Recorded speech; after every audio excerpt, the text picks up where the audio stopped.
வாங்க, இன்னைக்கு இன்ஜினியரிங்ல ரொம்ப ரொம்ப முக்கியமான ஒரு டாபிக் சென்ட்ராய்ட பத்தி அக்கு வேற ஆணி வேற அலச போறோம். இது வெறும் மார்க் வாங்குறதுக்கு மட்டும் இல்ல, நாளைக்கு நீங்க பண்ண போற பெரிய பெரிய டிசைன் அனாலிசிஸ்க்கு இதுதான் ஒரு ஸ்ட்ராங்கான பேஸ்மெண்ட். வணக்கம் சாம்பியன்ஸ். கிராக் சிவில் வித் ஏஐக்கு உங்களை மறுபடியும் வரவேற்கிறேன். TNPSC AE, SSC JE, RRB JE, GATE, ESC இப்படி எந்த சிவில் இன்ஜினியரிங் போட்டித் தேர்வா இருந்தாலும் சரி, அது ஜெயிக்கிறதுக்கான உங்க அல்டிமேட் வெப்பன் தான் நம்ம சேனல். நீங்க நம்ம சேனலுக்கு புதுசுனா இல்ல இன்னும் சப்ஸ்கிரைப் பண்ணலனா ஒரு செகண்ட் கூட யோசிக்காதீங்க. உடனே அதை சப்ஸ்கிரைப் பட்டன் அழுத்துங்க. மறக்காம பக்கத்துல இருக்கிற பெல் ஐகானை தட்டி ஆல் நோட்டிபிகேஷனை ஆன் பண்ணிக்கோங்க. அப்போதான் உங்க ரேங்கையே மாத்தக்கூடிய ஒரு சின்ன வீடியோ கூட மிஸ் ஆகாது. சரி, இன்னைக்கு நம்மளோட பிளான் என்னன்னு பாப்போமா? முதல்ல எக்ஸாம் பாயிண்ட் ஆஃப் வியூல இந்த டாபிக் ஏன் இவ்ளோ முக்கியம்னு பார்க்கலாம். அப்புறம் முக்கோணம், அரைவட்டம் இதோட சென்ட்ராய்ட பத்தி டீப்பா இறங்கி பார்ப்போம். அதுக்கப்புறம் மொமெண்ட் ஆஃப் ஏரியான்னு ஒரு சூப்பர் கான்செப்ட் இருக்கு. அதை வச்சு ஒரு டி செக்ஷன் ப்ராப்ளத்தை எப்படி ஈஸியா சால்வ் பண்றதுன்னு கத்துக்க போறோம். கடைசியா ஒரு குவிக் ரேங்க் பூஸ்டர் சம்மரியோட முடிக்கலாம். ரெடியா? வாங்க ஆரம்பிக்கலாம். ஓகே, நம்மளோட முதல் பகுதி தேர்வு கண்ணோட்டம். நான் ஏன் இந்த டாபிக் ரொம்ப முக்கியம்னு திரும்ப திரும்ப சொல்றேன்னா, இதுலேருந்து கண்டிப்பா குறைஞ்சது 2 மார்க் வரும். யோசிச்சு பாருங்க, ஒவ்வொரு மார்க்கும் உங்க ரேங்க ஆயிரக்கணக்கான இடங்கள்ல முன்ன பின்ன கொண்டு போகும். அப்போ இந்த 2 மார்க் எவ்ளோ பெரிய கேம் சேஞ்சர் இல்லையா? சரி, இப்போ உங்களுக்கு ஒரு சின்ன கேள்வி. கேட், எஸ்எஸ்சி ஜேஇ மாதிரியான நேஷனல் லெவல் எக்ஸாம்ஸ்ல சென்ட்ராய்டு டாபிக்ல இருந்து எந்த ஷேப்ஸ் திரும்ப திரும்ப வருதுன்னு நினைக்கிறீங்க? கெஸ் பண்ணுங்க பார்க்கலாம். இதுக்கு பதில் தெரிஞ்சாலே பாதி வேலை முடிஞ்ச மாதிரி. சூப்பர், நீங்க நினைச்சது கரெக்ட். முக்கோணம், அதுலயும் குறிப்பா செங்கோண முக்கோணம், அப்புறம் அரைவட்டம். இது ரெண்டும் டைரக்ட் ஃபார்முலா கேள்வியா வரும். அடுத்தது டி செக்ஷன், ஐ செக்ஷன் மாதிரி கம்போசிட் செக்ஷன்ஸ். இந்த 3 விஷயத்துல நீங்க தெளிவா இருந்தீங்கன்னா போதும், அந்த 2 மார்க் கன்ஃபார்மா உங்க பாக்கெட்லலாம். இப்போ முக்கோணத்தோட சென்ட்ராய்ட இன்னும் கொஞ்சம் ஆழமா பார்க்கலாம் வாங்க. h/3 2h/3ன்னு ஃபார்முலாவை மனப்பாடம் பண்றது வேற. ஆனா அது ஏன் அப்படி வருது, எப்படி வேலை செய்யுதுன்னு புரிஞ்சுக்கிட்டா உங்களால எந்த கேள்விக்கும் பதில் சொல்ல முடியும். அந்த அண்டர்ஸ்டாண்டிங் தான் உங்களை டாப்பரா மாத்தும். இந்த ஸ்லைட கொஞ்சம் நல்லா கவனிங்க. இதுல ஒரு மேஜிக் வார்த்தை இருக்கு. எந்த ஒரு அடிப்பக்கம், அதாவது எனி பேஸ். ஆமாங்க, நீங்க ஒரு முக்கோணத்தோட எந்த பக்கத்தை வேணும்னாலும் பேஸா எடுத்துக்கலாம். நீங்க எந்த பக்கத்தை பேஸா எடுக்கிறீங்களோ அதிலிருந்து h/3 உயரத்துல தான் சென்ட்ராய்டு இருக்கும். அதே நேரம் அதுக்கு ஆப்போசிட்ல இருக்கிற முனையில இருந்து 2h/3 தூரத்துல இருக்கும். இந்த ஒரு பாயிண்ட் புரிஞ்சா போதும், பாதி குழப்பம் தீர்ந்துடும். நாம இப்போ பேசின அந்த எனி பேஸ் கான்செப்ட இந்த ஸ்லைட் ரொம்ப சூப்பரா விளக்குது பாருங்க. லெஃப்ட்ல இருக்கிற முக்கோணத்துல நாம கீழ இருக்கிற கிடைமட்ட பக்கத்தை பேஸ் பின்னு எடுத்துக்கிறோம். அதனால சென்ட்ராய்டோட உயரம் y பார் வந்து h/3. இப்போ அதே முக்கோணத்தை 90 டிகிரி திருப்பி ரைட் சைட்ல பாருங்க. இப்போ செங்குத்தா இருக்கிற பக்கம்தான் நம்மளோட புது பேஸ். அதோட நீளம் இப்போ h. அப்போ இந்த புது பேஸ்ல இருந்து சென்ட்ராய்டு எவ்வளவு தூரத்துல இருக்கும்? அதே ஃபார்முலா தான், பேஸ்ல 3ல ஒரு பங்கு. இங்க பேஸோட நீளம் b, அதனால x பார் வந்து b/3. சிம்பிள். இதுல தான் நிறைய பேர் குழம்பி தப்பு பண்ணுவாங்க. நீங்க அந்த தப்ப பண்ணவே கூடாது.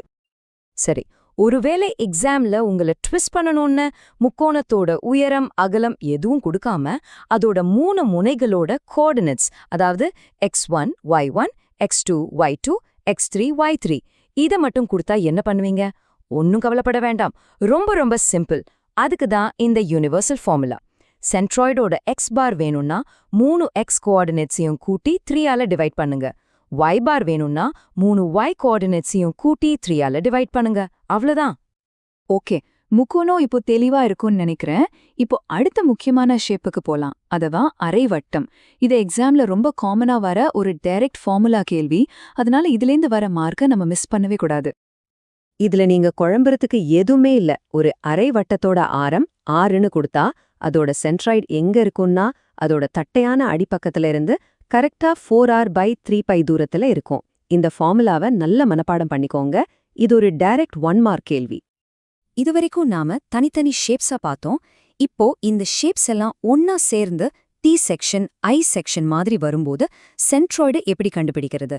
அதுக்கு பின்னாடி இருக்கிற ஒரு பெரிய தத்துவம் தான் இந்த மொமெண்ட் ஆஃப் ஏரியா பிரின்சிபல். நாம போடுற எல்லா கணக்குக்கும் பின்னாடி இருக்கிற ஏங்கிற கேள்விக்கு இதுதான் பதில். இதை நீங்க புரிஞ்சுக்கிட்டீங்கன்னா சென்ட்ராய்டுல நீங்க தான் கிங். மொமெண்ட் ஆஃப் ஏரியானா என்ன? சிம்பிளா சொல்றேன். உங்களுக்கு மொமெண்ட் ஆஃப் ஃபோர்ஸ் தெரியும் இல்லையா? ஃபோர்ஸ் இன்ட்டு தூரம். அதே மாதிரி தான் இதுவும். மொமெண்ட் ஆஃப் ஏரியானா ஏரியா இன்ட்டு சென்ட்ராய்டுக்கான தூரம். ஒரு ஆக்சிஸை சுத்தி ஏரியா எப்படி டிஸ்ட்ரிபியூட் ஆயிருக்குன்னு சொல்ற ஒரு அளவு தான் இது. இதுதான் இந்த மொத்த டாபிக்கோட இதயமே. இந்த ஒரு வரிய நல்ல மைண்ட்ல ஏத்திக்கோங்க. எந்த ஒரு ஷேப் எடுத்துக்கிட்டாலும் சரி, அதோட உண்மையான சென்ட்ராய்டல் ஆக்சிஸ் வழியா நீங்க மொமெண்ட் ஆஃப் ஏரியா கணக்கு போட்டீங்கன்னா அதோட மொத்த மதிப்பு எப்பவுமே 0வா தான் இருக்கும். இதுதான் காம்போசிட் செக்ஷன்ஸ்ல சென்ட்ராய்டை கண்டுபிடிக்கிறதுக்கான மாஸ்டர் கீ. அந்த 0 ரூல இன்னும் சிம்பிளா சொல்லணும்னா, இது ஒரு பேலன்சிங் கேம் மாதிரி. ஒரு தராசு இருக்குன்னு கற்பனை பண்ணிக்கோங்க. அந்த சென்ட்ராய்டல் ஆக்சிஸ் தான் தராசோட சென்டர் பாயிண்ட். அந்த ஆக்சிஸ்க்கு மேல இருக்கிற பகுதியோட மொமெண்ட் ஆஃப் ஏரியாவும் அதுக்கு கீழே இருக்கிற பகுதியோட மொமெண்ட் ஆஃப் ஏரியாவும் எப்பவுமே ஒன்னுக்கு சமமா இருக்கும். அதனால தான் மொத்தமா கூட்டும்போது 0 வருது. சிம்பிளா சொன்னா, moment above the axis is equal to moment below the axis. அவ்வளவுதான்.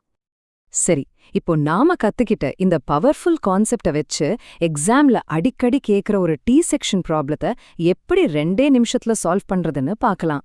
இப்போ தியரிய பிராக்டிக்கலா அப்ளை பண்ண போறோம். நம்ம கிட்ட ஒரு டி செக்ஷன் இருக்கு. இதுல மேல இருக்கிற கிடைமட்ட பகுதிக்கு பேரு ஃபிளாஞ்ச். அது 400 mm அகலம், 100 mm தடிமன்.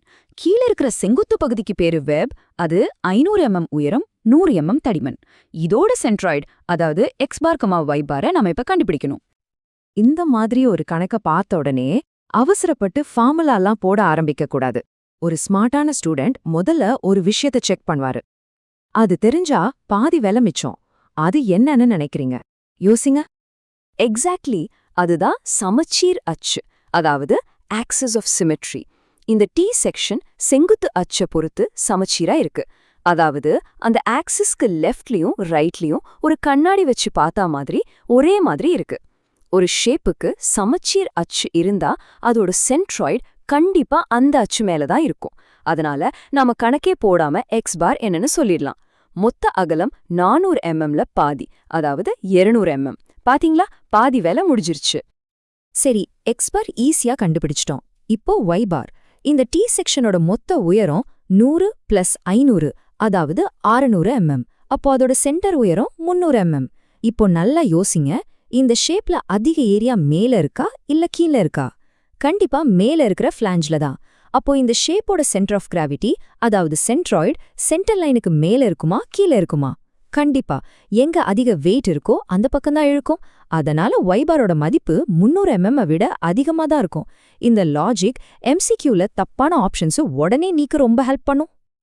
கிரேட் ஒர்க் சாம்பியன்ஸ், நாம இந்த செஷனோட கடைசி பகுதிக்கு வந்துட்டோம். இப்போ நீங்க வேகமா ரிவைஸ் பண்றதுக்காக நாம பார்த்த எல்லா முக்கியமான பாயிண்ட்ஸையும் ஃபார்முலாக்களையும் ஒரே இடத்துல தொகுத்து கொடுத்திருக்கேன். வாங்க ஒரு குவிக் ரீகேப். எந்த முக்கோணமா இருந்தாலும் சரி, பேஸ்ல இருந்து y பார் h/3. செங்கோண முக்கோணத்துக்கு நீங்க எதை பேஸா எடுக்கிறீங்களோ அதை பொறுத்து x பார் y பார் மாறும். அரை வட்டத்துக்கு டைரக்ட் ஃபார்முலா y பார் 4r/3π. எந்த காம்போசிட் செக்ஷனா இருந்தாலும் moment above the axis is equal to moment below the axis.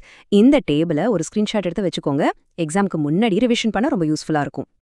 இந்த செஷன் உங்களுக்கு உண்மையிலே யூஸ்ஃபுல்லா இருந்துச்சுன்னா மறக்காம அந்த லைக் பட்டனை தட்டி விடுங்க. அதுதான் எனக்கு அடுத்தடுத்த வீடியோஸ் பண்ண ஒரு பெரிய மோட்டிவேஷனா இருக்கும். உங்களுக்கு இருக்கிற பெரிய டவுட் என்னன்னு கமெண்ட்ல சொல்லுங்க. இல்லனா அடுத்து எந்த டாபிக் வேணும்னு கேளுங்க, கண்டிப்பா வீடியோ பண்றேன். இதை உங்க நண்பர்களுக்கும் ஷேர் பண்ணுங்க. எல்லாரும் சேர்ந்து படிப்போம். ஒன்னு மட்டும் ஞாபகம் வச்சுக்கோங்க, திறமையை விட நிலைத்தன்மை தான் எப்பவுமே ஜெயிக்கும். தொடர்ந்து பாருங்க, தொடர்ந்து பிராக்டிஸ் பண்ணுங்க. உங்களால நிச்சயம் முடியும். அடுத்த உயர் மதிப்பெண் விரிவுரையில சந்திப்போம். ஜெய் ஹிந்த்.